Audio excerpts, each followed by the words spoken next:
प्रिय छात्रों नमस्कार। आपका 8वीं क्लास के वर्गमूल तथा घनमूल लेसन में स्वागत है। आज कुछ बेसिक तथ्यों पर बात करूंगा। एक प्राकृतिक संख्या, ध्यान से सुनेंगे, एक प्राकृतिक संख्या एक पूर्ण वर्ग कहलाती है यदि वह किसी प्राकृतिक संख्या का वर्ग है। अर्थात यदि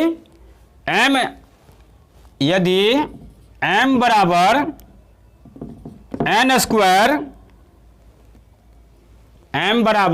स्क्वायर, तो m एक पूर्ण वर्ग है। m एक पूर्ण वर्ग है जहां m और n प्राकृतिक संख्या है, प्राकृतिक संख्या है। दूसरा है, एक प्राकृतिक संख्या एक पूर्ण घन कहलाती है। एक प्राकृतिक संख्या एक पूर्ण घन कहलाती है यदि वह किसी प्राकृतिक संख्या का घन है, किसी प्राकृतिक संख्या का घन है। अर्थात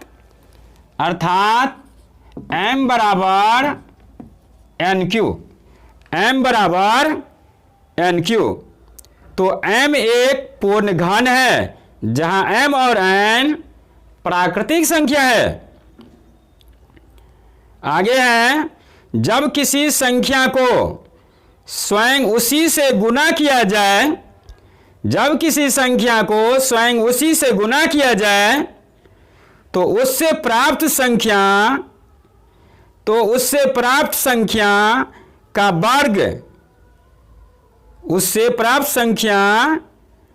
का वर्ग कहलाती है।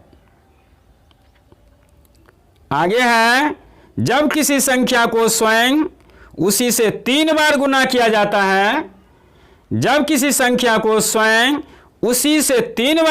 जाता है, तो प्राप्त संख्या उस संख्या का घन कहलाता है। जैसे m को 3 बार गुणा करेंगे तो mq प्राप्त होगा, ये घन हुआ। आगे है, सम संख्याओं के वर्ग और घन सम संख्या होती है। सम संख्याओं के वर्ग और घन सम संख्याएं होती है। सम संख्याओं के वर्ग और घन सम संख्याएं होती है। जैसे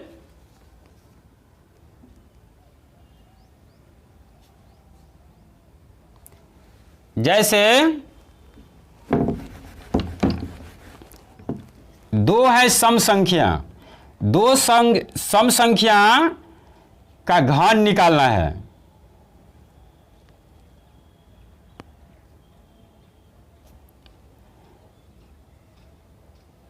वर्ग पहले निकालिए तो हो जाएगा 4 और 2 का घन निकालेंगे तो 8, यानी सम संख्या का वर्ग भी सम और घन भी सम। यानी 4 का स्क्वायर तो 4 चौका 16 और 4 का क्यू निकालेंगे, 4 चौका 16 चौका 64। कहने का मतलब हुआ सम संख्या का वर्ग भी सम संख्या का घन भी सम होता है। विषम संख्याओं के वर्ग और घन विषम संख्याएं होती है। आगे है, विषम संख्या के वर्ग और घन विषम संख्या ही प्राप्त होती है। जैसे 3 है विषम संख्या का वर्ग निकालेंगे तो 9 हुआ, 3 का घन निकालेंगे तो 27, 5 है 5 का स्क्वायर तो 25, अब 5 का क्यू निकालेंगे तो 125। यानी विषम संख्या का वर्ग भी विषम संख्या का घन भी विषम प्राप्त होता है।